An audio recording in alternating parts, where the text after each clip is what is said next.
really ideal, isn't it, for 2 miles around here? I know we can get testing ground at this track, and it can be a different sort of set of requirements are needed, but today it's a drying day on good ground. He should be in his element under these conditions, as we see a very pleasing sight there, don't we, Gordon? Yeah, first of all, that is Struth in short, making his debut over hurdles shortly under Derek Fox, and proper old gamble from 5-1 into about 7-2, clear second favourite. Derek's first ride back, first ride for ages after injury. Yeah, it was weird. Maybe I should have been across this earlier, but when he walked into the paddock, I thought, I've not seen Derek for ages. And then I remembered he'd had an injury, and how time flies. It was back in March when he took that spill at Sedgefield. It was a crunching fall. It was awful, and I think Derek himself described it as the worst of his career. There were broken bones left, right, and centre. I think one of his vertebrae as well. So great to see him back. Whether he's back on the safest of conveyances, I don't know, because Struth is obviously making his hurdling debut today. But there's money for him. His flat ability, as we said in the paddock, is under no question. But he was hardly a frequent winner on the level, and I think he carried the time form squiggle as well. So, yeah, that fall, of course, for Derek, it meant that he missed out on Cheltenham Festival winning rise. Town would have been his ride, wouldn't it? And yeah. Instead, Patrick Wadge was the lucky beneficiary in Derek's absence. He might have ridden it anyway, I suppose, but yeah, great to see Derek back, a stalwart of the North. Is it about the front two I've just mentioned, City of Diamonds? The wind surgery worked at the first time of asking at Stratford? Well, I imagine a few each-way thieves were sweating with anticipation when they saw that market. What is it? 40-1 bar the first four. If you're backing something each way against Chortle, I don't know whether it should be. It's such shrewdy behaviour. You're backing something each way against him. You've basically got to beat one rival, that's all, because there are three apparent no-hopers. Yeah, so as you can see, the betting's growing along. We have this Shorto at 2-5, Struth's into 7-2. That's the gamble of the race. Captain Cool's 5s, and we're talking 15-2 City of Diamonds, 40-1 bar those. We are on post time for the first of 6 at Perth this afternoon, and our commentator is Gareth Topham. Hi, Gordon, Dan, everybody. Runners coming forward, and they're off.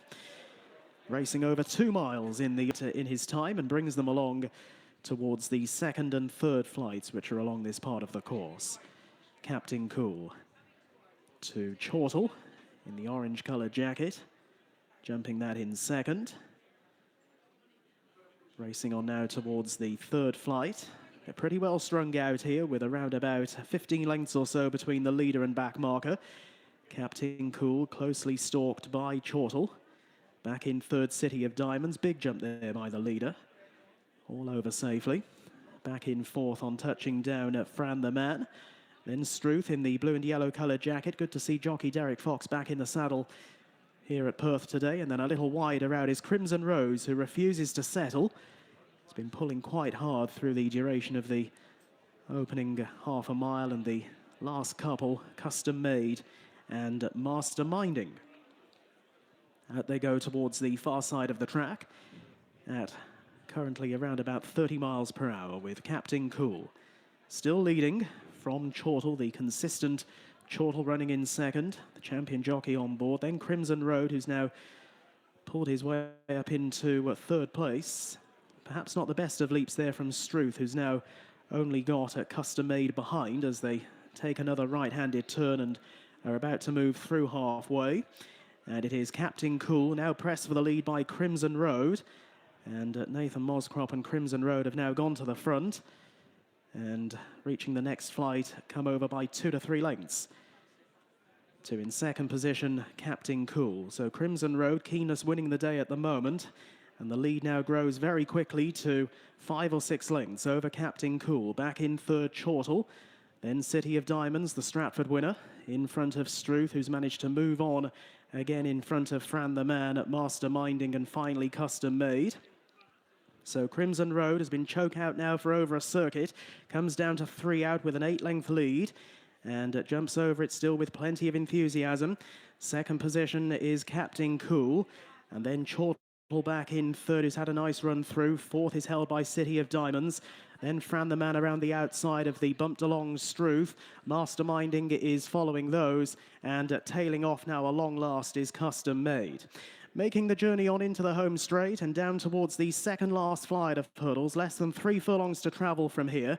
And it is Crimson Road, a horse who was twice a winner on the flat.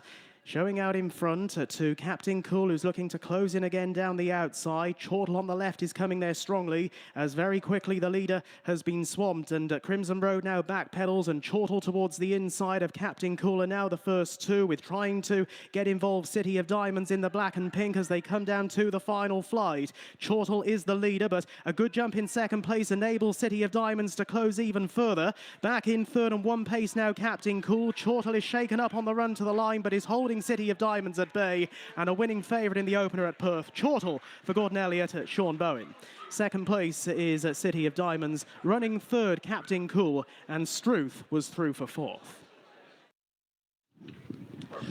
Favourite gets the job done, Chortle, for Sean Bowen and Gordon Elliott. City of Diamonds gets second place with Captain Cool in third, and Struth, Derek Fox's comeback ride, gets round safely to finish in fourth place. Job done for the 2 to 5 favourite, whose price collapsed overnight and into the morning. No surprise. I think his form was a step ahead. We'll do the maths, but Gordon's already broken the 200 mark at Perth, and I think he's not far away from turning that to 210, because he's really re-upped his game, if it's possible for Gordon to do that, after a spell where he just wasn't having many runners at a track which holds such a special place in his heart. He's been chased home by the other previous winner. The two penalised horses have come clear. Yeah. I think the runner-up emerged with a lot of credit here, Gordon. He did. I think he's got better with each run. The market told you. I mean, he looked the obvious each-way thieving horse because he's the one who's got the hurdling experience. But the market made him fourth favourite, which I think reflected the fact that on the form book, he was probably giving £2 to the favourite. He probably was about 10 or 12 pounds wrong. I'd say in defeat, he's run even better, giving the weight away to Chortle. He's not as good a horse as Chortle. We've probably established that today. But he's a horse whose hurdling career is on the up gradually. He's got a bit of pace to say. He's got a point-to-point background. Got a nice toe through, didn't he, with the pace being set by Crimson Road and Captain Cool in second, and just gets a nice sighter there. There's Sean Bowen. Just a little bit sticky in his jumps was the hurdling newcomer Struth. Yeah, it was always a worry with a horse like him. You know, a long time without a win. Sometimes it can work, and then the novelty wears off, or sometimes it doesn't work at all. In his case, you'd say it would be the not working particularly well,